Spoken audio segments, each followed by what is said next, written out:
Hello दोस्तों, मैं प्रवीण स्वागत करता हूं हम लोग का चैनल मॉन्स्टर फिजिक्स में। दोस्तों, जैसा कि आपको पता है हम लोग रे ऑप्टिक्स देख रहे थे और रे ऑप्टिक्स में जो प्रीवियस ईयर क्वेश्चंस हैं या जो आने वाले हैं, जो हमारे बोर्ड पर्पस के लिए हो या कंपटीशन में IIT JEE हुआ है ना, मेंस हुआ, उसके बाद आपका नीट हुआ, इसके लिए इम्पोर्टेंट हो जाता है, उसके भी सवाल हम लोग करते हैं, है ना। तो आज उसी सेक्शन में वैसा ही हम लोग लिए हैं जो आपको कंसेप्ट को क्लियर कर देगा। तो आप इसको अच्छे से सोल्व कीजिए, है ना, पॉज करके सोल्व कीजिए, तब फिर आप इस कंसेप्ट को देखिए। क्लियर? मतलब यहाँ कहने का मतलब यहाँ यह है कि आपके कंसेप्ट को बढ़ाएगा, है ना। और ये सवाल नहीं है, सवाल के अंदर हम कंसेप्ट बताते हैं ताकि आप एग्जाम में इजीली से क्या कर सकें, लिख सकें। चलिए, तो आज पहला क्वेश्चन की शुरुआत करते हैं। देखिए, कह रहा है कि ray of light strikes on air glass interface, है ना, at an angle of incidence जो 60 डिग्री दिया हुआ है and gets reflected at angle of reflection R. Clear? On increasing the angle of incidence the angle of refraction R क्या होगा? Decrease होगा। मतलब कह रहा है, देखिए ध्यान से सुनिए, जैसे मान लिया जाए कि ये हमारा इंटरफेस हुआ, है ना। कहने का मतलब यह हुआ कि जैसे मान लीजिए आपका एयर हुआ, है ना, और नीचे ग्लास मान लीजिए, ठीक है, जो भी है। अब हमें पता है कि जब लाइट एयर से ग्लास में आएगा, है ना, जैसे मान लीजिए कि लाइट एयर से ग्लास में आया, जब यानी जब रिफ्रैक्शन होगा तो यहाँ पर एक नॉर्मल बनाना पड़ता है। नॉर्मल बनाइए। अब लाइट सीधा ना जा करके क्या होगा, बेंड्स टुवर्ड्स द नॉर्मल। जैसा आपको पता है कि ग्लास का जो रिफ्रैक्टिव इंडेक्स होता है वह क्या होता है, एयर के मुकाबले ज़्यादा होता है ना। तो ये थोड़ा सा बेंड कर जाएगा कुछ इस प्रकार से। और आपको पता है ये एंगल आई होगा और ये एंगल आर होगा। ये जो एंगल है उसको बोलते हैं क्या, ये जो रे है उसको बोलते हैं इंसिडेंट रे, और नीचे जो है उसको बोलते हैं रिफ्रैक्टेड रे, है ना। तो ये हमारा क्या हुआ, एंगल ऑफ इंसिडेंस, और ये हमारा एंगल ऑफ रिफ्रैक्शन। क्लियर? अब देखिए, आपको पता है कि जब रिफ्रैक्शन होता है तो क्या होता है कि जो हमारा जो लॉज है, यानी लॉज ऑफ रिफ्रैक्शन जो क्या होता है, फॉलो होता है, उसमें स्नेल्स लॉ होते हैं। क्या होते हैं? Snell's law. और ये स्नेल्स लॉ को भी फॉलो करता है। और स्नेल्स लॉ आपको पता होता है क्या है कि sine I by sine R वह क्या होता है, कांस्टेंट होता है। और वह कांस्टेंट क्या होता है, म्यू के बराबर होता है। जिस मीडियम में गया, जैसे मान लीजिए ग्लास में गया, विथ रिस्पेक्ट टू एयर लिखना पड़ता है। यानी कहने का मतलब यह हुआ कि जब भी रिफ्रैक्शन होगा तो लॉज ऑफ रिफ्रैक्शन के अनुसार ratio of sine I by sine R क्या होता है, कांस्टेंट होता है। इसको हम लोग कांस्टेंट भी बोलते हैं। क्या बोलते हैं इसको? कांस्टेंट होता है। ये मस्ट है। क्लियर? तो अब कहता क्या है, जैसे देखिए, कहने का मतलब इसको ऐसे भी समझ सकते हैं, जैसे मान लीजिए यहाँ से आया, लाइट ऐसे पड़ा, फिर बेंड कर गया, तो यहाँ मान लीजिए I1 हुआ और ये R1 हुआ। तो कहने का मतलब यहाँ जो आएगा sign I1 by sine R1। फिर मान लीजिए एक और रिफ्रैक्शन हुआ, चलिए इसी में देख लेते हैं। इस तरीके से मुड़ गया तो फिर देखिए यहाँ पर एंगल I2 बना, है ना, और ये वाला एंगल क्या हुआ, R2 बना। फिर लिखेगा क्या कि साइन I2, है ना, बाई साइन R2 वह क्या होता, कांस्टेंट होगा। कहने का मतलब कुछ भी हो, यहाँ पर एंगल चेंज भी कीजिएगा, है ना, तो दोनों का रेशियो क्या होना चाहिए, कांस्टेंट होना चाहिए। कहने का मतलब क्या हुआ, जैसे देखिए यहाँ कर रहा है कि जब हम एंगल को बढ़ाएंगे, यानी यहाँ आपका जो एंगल ऑफ इंसिडेंस है उसको बढ़ाया जाए, तो आपको पता है कि यहाँ पर साइन आता है, तो एंगल जब बढ़ाइएगा तो कहने का मतलब है जैसे साइन 0 है, अब साइन 0 के बाद 90 जाइएगा, इसका मतलब आई बढ़ाने से यानी थीटा बढ़ाने से साइन का वैल्यू भी बढ़ता है, तो आई बढ़ाने से क्या होगा, साइन आई भी बढ़ेगा। और आपको पता है जब आई बढ़ेगा तो निश्चित तौर पर दोनों कांस्टेंट रहे, इसके लिए आर भी क्या होगा, यानी कि साइन आर भी बढ़ाना पड़ेगा। कुल मिलाकर यह कहने का मतलब कि साइन आई और साइन आर कांस्टेंट रहे, इसलिए आई और आर दोनों को बढ़ाना जरूरी है। क्लियर? ताकि लॉज ऑफ रिफ्रैक्शन को फॉलो हो सके। क्लियर? तो ये बातें आपको ध्यान में रखना है। तो किसी भी परिस्थिति में ये लॉ आपको मेंटेन करके रखना है। तो चलिए अब क्वेश्चन में चलते हैं। क्वेश्चन में यही कहता है कि स्ट्राइक करेगा कहाँ, एयर ग्लास इंटरफेस पर एट एन एंगल ऑफ कितना, 60 डिग्री। तो चलिए मान लीजिए 60 डिग्री हो गया, ठीक है। Gets reflected at an angle of, मान लीजिए कुछ आर एंगल पर रिफ्रैक्ट हो रहा है ना, ऑन इंक्रीजिंग द एंगल। तब कह रहा है कि 60 से यदि आप बढ़ाइएगा, यानी 60 डिग्री से आप बढ़ाइएगा, मान लीजिए 70 कर दिए, है ना, 75 कर दिए, तो क्या करना होगा, तो एंगल ऑफ रिफ्रैक्शन पर क्या फर्क पड़ेगा, तो निश्चित तौर पर एंगल ऑफ रिफ्रैक्शन को भी इंक्रीज करना होगा ताकि साइन आई और साइन आर कांस्टेंट हो सके। क्लियर? तो ये क्या करना होगा, आंसर देखिए अब इसमें, ए डिक्रीज करना होगा, रिमेन सेम होगा, इंक्रीज करना होगा। तो निश्चित तौर पर क्या करना होगा, इंक्रीज करना होगा। क्लियर? ये ध्यान में रहेगा कि आपको ध्यान रखना है क्या होगा, इंक्रीज करना होगा। क्लियर। चलिए अब सेकेंड नंबर क्वेश्चन में चलते हैं। देखिए सेकेंड नंबर क्वेश्चन में कहता है कि find the value of theta, theta का वैल्यू निकालना है। कहाँ है थीटा, थीटा देखिए यहाँ है थर्ड में, है ना। मतलब फिगर दिया हुआ है, फर्स्ट फिगर है, सेकेंड फिगर है, थर्ड फिगर। तो ये फिगर थर्ड में जो थीटा का वैल्यू है आपसे पूछ रहा है। और जैसा कि पता है देखिए यहाँ से लाइट कहाँ एयर से ग्लास में जा रहा है और यहाँ पर एंगल ऑफ इंसिडेंस 50 है, एंगल ऑफ रिफ्रैक्शन कितना 40 है। सिमिलरली यहाँ से देखिए फिर एयर से वाटर में जा रहा है तो एंगल ऑफ इंसिडेंस कितना 50 डिग्री है और वाटर में कितना होगा, यानी कि एंगल ऑफ रिफ्रैक्शन पूछ दिया हुआ है वो कितना 45 डिग्री है। फिर यहाँ देखिए वाटर से ग्लास में जा रहा है तो एंगल ऑफ इंसिडेंस कितना है 45 डिग्री, हाँ ठीक है 45 डिग्री। तो थीटा पूछ रहा है, एंगल ऑफ रिफ्रैक्शन आपसे पूछ रहा है। तो कैसे बनाया जाए, तो देखिए इसको पॉज करके ट्राई करने की कोशिश कीजिए। चलिए ट्राई कर लिए होंगे। देखिए अब इसको आगे बढ़ते हैं कैसे किया जाए। तो देखिए आपको पता है कि स्नेल्स लॉ हम लगा करके इसको क्या कर सकते हैं, आसानी से सोल्व कर सकते हैं। क्लियर। देखिए स्नेल्स लॉ कैसे लगाएंगे, देखिए बाय स्नेल्स लॉ की चर्चा करें, है ना, स्नेल्स लॉ। तो आपको पता है कि sine I by sine R constant होता है, लेकिन इस तरीका से हम लोग यूज नहीं करते हैं। देखिए यूज करने का क्या तरीका है, देखिए सबसे पहले जिस माध्यम से जा रहा है लाइट, कहाँ, वाटर से, तो उसका रिफ्रैक्टिव इंडेक्स लिखते हैं, रिफ्रैक्टिंग इंडेक्स ऑफ वाटर। उसके बाद साइन लगाते हैं, है ना, और उसका एंगल जोड़ते हैं, तो एंगल कितना होगा 45, है ना। फिर बराबर लिखते हैं, फिर किस मीडियम में गया उसका रिफ्रैक्टिव इंडेक्स, तो कहाँ गया, ग्लास में। फिर उसके बाद रिफ्रैक्टेड एंगल लिखना पड़ता है, तो कितना होगा साइन थीटा। अब किसी भी तरीका से देखिए जरा सा, हमें साइन 45 तो पता है, म्यू जी और म्यू डब्ल्यू का वैल्यू निकालना है, जो आपको यहीं कहीं से आने वाला है दोनों फिगर्स। क्लियर। अगर मान लीजिए अब यहाँ से लिखाना भी चाह रहे हैं तो देखिए, अगर मान लिया हम इस प्रकार से लिख दें, देखिए म्यू डब्ल्यू, है ना, बटा में म्यू जी, और यहाँ से लिखेगा क्या साइन थीटा, है ना, और बटा में साइन 45, इस तरीका से लिखिएगा। तो आपको ये वैल्यू भी पता होना चाहिए, है ना, refractive index of water with respect to, ये भी बोलते हैं, इसको ऐसे लिख सकते हैं क्या, refractive index of water with respect to glass, with respect to glass. हालांकि इसको हम लोग दूसरे तरीके से भी लिख सकते हैं, लेकिन चलिए लिख दिए हैं refractive index of water with respect to glass, ऐसे भी करके आप ले आ सकते हैं। ठीक है। तो सबसे पहले इसको लाने की कोशिश करते हैं। देखिए तो कहाँ से आएगा, तो देखिए जैसा फर्स्ट में देखते हैं, ध्यान दीजिए, इसको सोल्व करेंगे। देखिए मान लीजिए फर्स्ट फिगर से देखते हैं तो उसमें पता क्या चलता है, फिर वही आपको स्नेल्स लॉ लगाना होगा। तो देखिए यहाँ से लगाइए तो क्या होगा, एयर का 1 होता है, तो 1 इंटू साइन आई की जगह पर कितना होगा साइन 50, है ना, बराबर क्या होगा, सेकेंड मीडियम का रिफ्रैक्टिव इंडेक्स कितना होगा ग्लास, है ना, और फिर एंगल कितना होगा साइन 40, तो साइन 40। क्लियर। इतना ही काम करना है। चलिए अब यहाँ से म्यू जी का वैल्यू निकालते हैं, तो क्या हो जाएगा, देखिए म्यू जी बराबर क्या हो जाएगा, तो साइन 50 बटा में साइन 40। ये सब वैल्यू हमें नहीं पता है कितना होगा, इसे छोड़ देंगे इतना। ठीक है।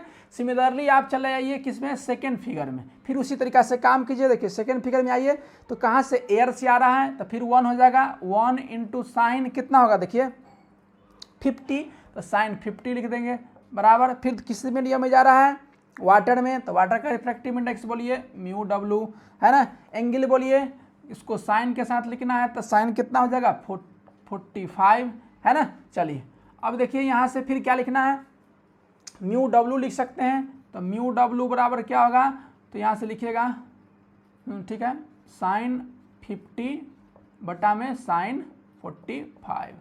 क्लियर। इस तरीका से आप लिख सकते हैं। ठीक है। चलिए ठीक है, लिख दिए। अब हमें क्या करना है, देखिए अब ये वैल्यू लाना है म्यू डब्ल्यू बाई म्यू, इसको मान लीजिए इक्वेशन नंबर फर्स्ट सेकेंड, और इसको मान लीजिए इक्वेशन नंबर फर्स्ट। क्लियर। तो यहाँ से लिखिएगा, देखिए mu G by mu W, है ना, रिफ्रैक्टिव इंडेक्स ऑफ मतलब glass with respect to water. तो देखिए भाग करना है म्यू जी में, मतलब कहने का मतलब यह हुआ कि इसको ऐसे भी कर सकते हैं, देखिए 1/2 कर दीजिए, इसको भाग कीजिएगा तो क्या होगा, म्यू जी बटा में म्यू डब्ल्यू। क्लियर। ऐसे लिख सकते हैं।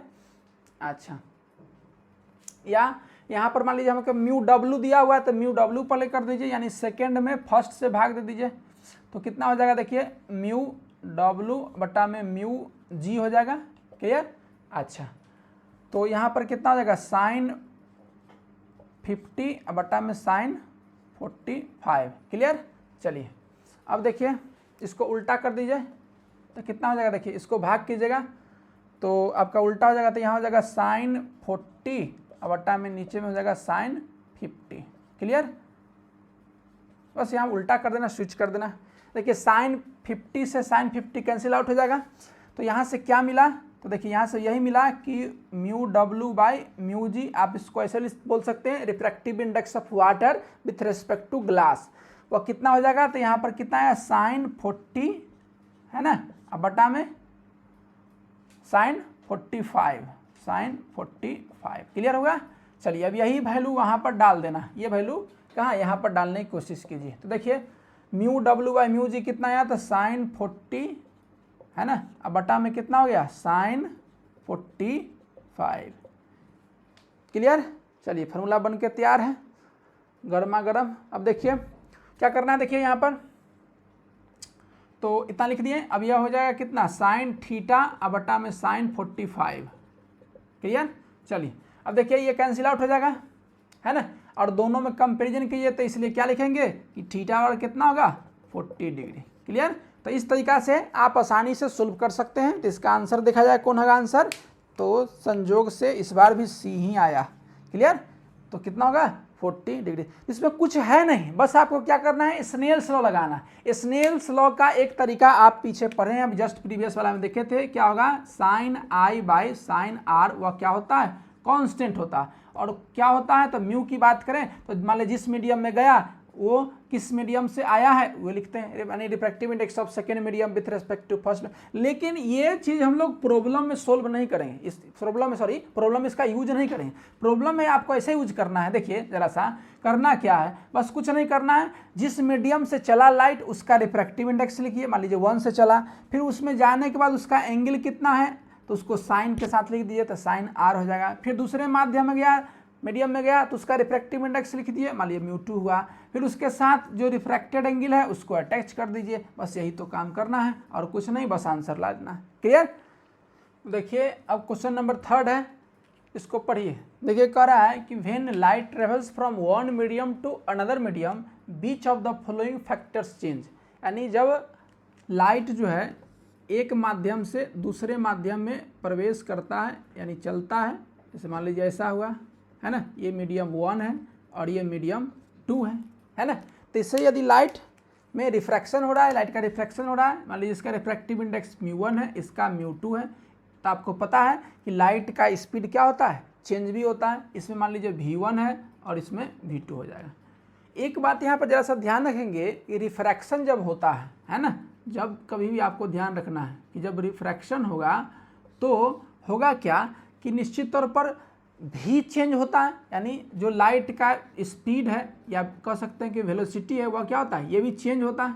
क्या होता है चेंज होता है, यानी वेलोसिटी चेंज हो गया। उसके बाद क्या हुआ, चूंकि मान लीजिए जिसका स्पीड ज़्यादा हो जाता है, जिस मीडियम में स्पीड ज़्यादा हो वो क्या होता है रेयर मीडियम होता है, जिसमें स्पीड कम जाता है उसको डेंसर मीडियम होता है ना। जैसे मान लीजिए कि यहाँ पर हम डिसाइड कर लिए कि μ1 क्या है ग्रेटर देन μ2 है। इसका कहने का मतलब क्या हुआ कि ये आपका अगर मान लीजिए यहीं पर ऐसे कर दे कि देखिए μ1 जो है लेस देन कर दे, चलिए μ1 लेस देन μ2 कर दे, इसका मतलब ये डेंसर हो गया और ये रेयर मीडियम हो गया। क्यों, क्योंकि इसमें लाइट ऑफ स्पीड कम जाता है। ठीक है, ये ध्यान में रखना। तो कहता है कि क्या क्या चेंज हो सकता है, क्या क्या चेंज नहीं हो सकता है। तो देखिए जब रिफ्रैक्शन होगा तो स्पीड में प्रभाव पड़ेगा और स्पीड आपका चेंज होगा। उसके बाद क्या होगा कि वेवलेंथ क्या होता है यह भी चेंज होता है, आपका लेमडा भी चेंज होगा। क्लियर। तो दो बातें स्पष्ट है, आपका भी चेंज होगा और लेमडा भी चेंज होगा। एक फॉर्मूला आप और पढ़े होंगे कि v बराबर होता है एफ लेमडा। क्लियर। तो एक चीज़ और यहाँ पर ध्यान रखना है कि हमारा जो एफ होगा, हमारा क्या होगा एफ होगा वह सेम होगा, ऐसे कह सकते हैं कि एफ जो होगा वह क्या होगा कांस्टेंट होगा। यानी जब कभी भी लाइट का रिफ्रैक्शन होगा तो फ्रीक्वेंसी क्या होता है कांस्टेंट होता है, और फ्रीक्वेंसी के साथ साथ लाइट का जो फेज होता है, जो वेव ऑप्टिक्स में हम लोग बात करते हैं कि लाइट का वेव, जब लाइट एक वेव के रूप में चलता है तो फेज का निर्माण भी होता है। तो फेज भी लाइट का क्या होता है सेम होता है ना। तो फेज कांस्टेंट होता है और फ्रीक्वेंसी भी कांस्टेंट होता है, ये कभी भी नहीं बदलता है। चाहे कहीं भी रिफ्रैक्शन हो, लाइट का फ्रीक्वेंसी और phase remains constant always. Clear. इसका मतलब देखिए जरा सा, यदि एफ कांस्टेंट हो गया तो इस हिसाब से लिखिएगा कि v is directly proportional to lambda. कहने का मतलब क्या हुआ कि v बढ़ेगा तो लेमडा भी बढ़ेगा, v घटेगा तो लेमडा भी घटेगा। जिस मीडियम में v ज़्यादा होगा उसमें लेमडा भी ज़्यादा होगा, जिस मीडियम में v कम होगा उसमें लेमडा भी कम होगा। तो कहने का मतलब यह हुआ, यहाँ से सिचुएशन यह भी लिख सकते हैं, जैसे मान लीजिए कि यहाँ के μ1 की बात है ना, तो निश्चित तौर पर ये डेंसर मीडियम है तो हमारा क्या हुआ, v1 जो है वह ग्रेटर देन v2 होगा, इसलिए लेमडा 1 भी क्या होगा, लेमडा 2 से बड़ा होगा। यही आपको ध्यान रखना, दोनों का सेम ट्रेंड रहेगा। तो क्या चेंज नहीं होगा, तो फ्रीक्वेंसी क्या होगा, कांस्टेंट रहेगा और फेज भी कांस्टेंट रहेगा। चेंज क्या होगा, तो स्पीड या वेलोसिटी का ये, और आपका क्या होगा, वेवलेंथ भी आपका चेंज होगा। ये ध्यान में रखना है। क्लियर। अच्छा, एक बात और आपको ध्यान रखना है, क्योंकि जो रिफ्रैक्टिव इंडेक्स ऑफ एयर होता है, या और एयर कहिए या वैक्यूम कहिए, लेकिन एक्चुअली में वैक्यूम में लाइट का स्पीड सबसे ज़्यादा होता है। कोई पूछे कि लाइट का स्पीड किस में ज़्यादा होता है, तो सबसे ज़्यादा वैक्यूम में होता है, उसके बाद बोलते हैं कि एयर में। अगर दोनों आ जाए तो याद रखना है कि सबसे ज़्यादा किस में हो जाएगा, एयर में, सॉरी सबसे ज़्यादा कहाँ हो जाएगा, तो वैक्यूम में। ठीक है, तो लाइट का सबसे ज़्यादा स्पीड कहाँ होता है, वैक्यूम में, है ना। अगर नहीं मान लीजिए कि ऑप्शन दोनों आए तो वैक्यूम मारना है, अगर मान लीजिए कि एयर सिर्फ आ जाए तो एयर ही मार लेंगे। क्लियर, तो ये ध्यान रखना है। क्लियर। चलिए अब इसमें ध्यान रखना है, तो अब ध्यान क्या रखना है, अब क्वेश्चन में बढ़िया आगे करा कि when light travels from one medium to another medium which of the following factors change. तो क्या चेंज होगा, तो देखिए वेवलेंथ भी चेंज होगा, यानी लेमडा चेंज होगा, स्पीड यानी वेलोसिटी भी चेंज होगा। इसका मतलब both A and C will be changed. क्या चेंज नहीं होगा, तो फ्रीक्वेंसी। तो सवाल ऐसे भी पूछ सकता है कि विच of the following will be not change, will be constant, तो क्या मारिएगा, फ्रीक्वेंसी। क्या चेंज होगा, तो वेवलेंथ और स्पीड दोनों चेंज होगा। वेलोसिटी ज़्यादा है, इसका मतलब लेमडा भी ज़्यादा होगा। क्लियर। चलिए आपको ध्यान में रखना है, और एक चीज़ और इसमें याद रखना है, फार्मूला वाला रिफ्रैक्टिव इंडेक्स में ये ध्यान रखना है, क्या कि रिफ्रैक्टिव इंडेक्स मान लीजिए second medium with respect to first medium, इसको लिखते हैं μ2 बाई μ1, और यहाँ पर स्पीड जो लिखते हैं उल्टा लिखते हैं। मतलब क्यों होता है, कि mu is inversely proportional to v, यानी म्यू ज़्यादा होगा तो v क्या होगा, कम होगा। ये ठीक क्लियर। चलिए इस हिसाब से देखिएगा μ2 है तो यहाँ लिखिएगा v1 बाई v2, और यहाँ क्या होगा, लेमडा 1 बाई लेमडा 2। ये ध्यान में रखना है। क्लियर। वेलोसिटी और लेमडा चेंज होता है, फ्रीक्वेंसी चेंज नहीं होता है, नहीं फेज चेंज होता है। क्लियर। चलिए अब आगे बढ़ते हैं। करा है कि व्हेन ए रे of light इंटर्स a glass slab it's wavelength क्या होगा, तभी जस्ट देखें क्या कि जब कोई रे of light इंटर्स a glass slab, तो ग्लास स्लैब जब इंटर करता है, तो देखिए जरा सा, ग्लास स्लैब आपको पता है कि एयर से, अगर मान लीजिए व्हेन ए रे of light इंटर्स a glass slab, तो आपको ग्लास स्लैब का पता है कि अगर कुछ भी नहीं दिया हो तो इसका मतलब यह होता है कि हम एयर से तुलना करेंगे, तो एयर के मुकाबले ग्लास स्लैब का जो रिफ्रैक्टिव इंडेक्स होगा वह ज़्यादा होता है। हम लोग मानते में 3/2 के आसपास में होता है, यानी 1.5 के आसपास में होता है ना। आपको पता होना चाहिए कि जो रिफ्रैक्टिव इंडेक्स ऑफ ग्लास होता है वो लगभग 3/2 है ना, और हमारा रिफ्रैक्टिव इंडेक्स ऑफ एयर कितना होता है, 1। तो जरा सा देखिए जरा सा यहाँ से कि आपको पता है कि जिस मीडियम का रिफ्रैक्टिव इंडेक्स ज़्यादा, अगर पॉइंट बाज करें तो ये कितना 1.5 के आसपास में होगा। तो जिसका रिफ्रैक्टिव इंडेक्स ज़्यादा होता है वह डेंसर मीडियम, और ये क्या होता है, रेयर मीडियम। तो डेंसर मीडियम में लाइट का बेंडिंग ज़्यादा होता है, क्यों, क्योंकि उसमें स्पीड कम होता है। तो इस हिसाब से देखेंगे कि जब कोई लाइट किसी प्रिज्म से या मान लीजिए किसी ग्लास स्लैब से पास करता है, उसका बेंडिंग ज़्यादा होता है। जैसे यहाँ से लाइट आया फिर इस तरीके से मुड़ जाता है, यानी बोलते हैं क्या, जैसे मान लीजिए यहीं से मुड़ गया है ना, इस प्रकार से, तो बोलते हैं देखिए लाइट को ऐसे जाना चाहिए था, देखिए ऐसे है, लाइट ऐसे गया है ना, फिर ऐसे मुड़ गया, तो यहाँ से देखिए ऐसे, तो डेविएशन ज़्यादा हो गया, लाइट को सीधा जाना चाहिए था। तो बेंडिंग होता है, बेंडिंग इसलिए होता है, या मान लीजिए कि यहाँ से देखिए लाइट आया और इस तरह से देखिए, मान लीजिए डेंसर मीडियम है, ये रेयर मीडियम है, डेंसर मीडियम है, तो लाइट को सीधा जाना चाहिए था, लेकिन जब डेंसर में है तो क्या होता है, टुवार्ड्स द नॉर्मल होता है। तो कहने का मतलब बेंडिंग ज़्यादा हुआ। ठीक है, तो जब भी आपको डेंसर मीडियम मिलेगा तो उसमें क्या होता है, बेंडिंग ज़्यादा होता है, और बेंडिंग ज़्यादा का मतलब यह हुआ कि उसमें स्पीड घट जाता है, और जब स्पीड घटेगा तो लेमडा के विषय में क्या कमेंट करिएगा, जैसा बिहेवियर भी का होता है वैसा ही बिहेवियर लेमडा का होता है, तो लेमडा भी घट जाएगा, बट फ्रीक्वेंसी सेम रहेगा। तो पढ़िए, तो व्हेन ए रे of light इंटर्स a glass slab it's wavelength will भी क्या डिक्रीज होगा, वेवलेंथ क्या होगा डिक्रीज होगा, इंक्रीज का तो कोई सवाल है नहीं, क्योंकि यह कौन सा मीडियम है ग्लास स्लैब, एक तरह से डेंसर मीडियम है, और डेंसर मीडियम में आपका भी क्या होता है कम होता है, उसमें लेमडा क्या हो जाएगा डिक्रीज कर जाएगा। क्लियर, चलिए अब आगे बढ़ते हैं,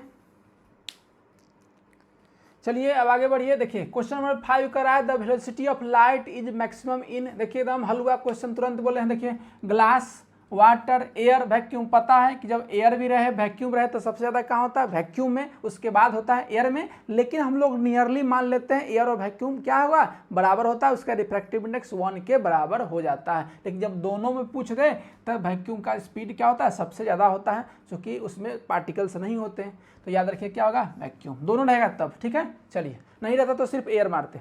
चलिए आगे बढ़िए, कह रहा है इफ म्यूजी यानी रिफ्रैक्टिव इंडेक्स ऑफ ग्लास कितना दिया हुआ है 3/2 है ना, वाटर का कितना दिया हुआ है 4/3, देन पूछ रहा है ये refractive index of glass with respect to water. देखिए ये कंफ्यूज भी कर सकता है, ऐसे लिख दे, देखिए म्यू जी इसका मतलब refractive index of glass with respect to water, आप इसको ऐसे भी लिख सकते हैं refractive index of glass with respect to water, आप इसको इस तरीका से लिख सकते हैं refractive index of glass with respect to water, जिसको रिस्पेक्ट में बात करते हैं उसको नीचे रखते हैं है ना, तो इस तरीका से लिखा जा सकता है। क्लियर, चलिए अब देखिए आपको म्यू जी का वैल्यू पता है और म्यू डब्ल्यू का भी वैल्यू पता है, तो आसानी से रख करके आंसर लाइएगा। ठीक है, चलिए यहाँ बढ़िए, तो करा है कि refractive index of glass with respect to water जैसे लिखा है वैसे लिख देते हैं। देखिए इसका मतलब म्यू जी कितना है, देखिए 3/2 डिवाइडेड बाई कितना होगा म्यू डब्ल्यू 4/3,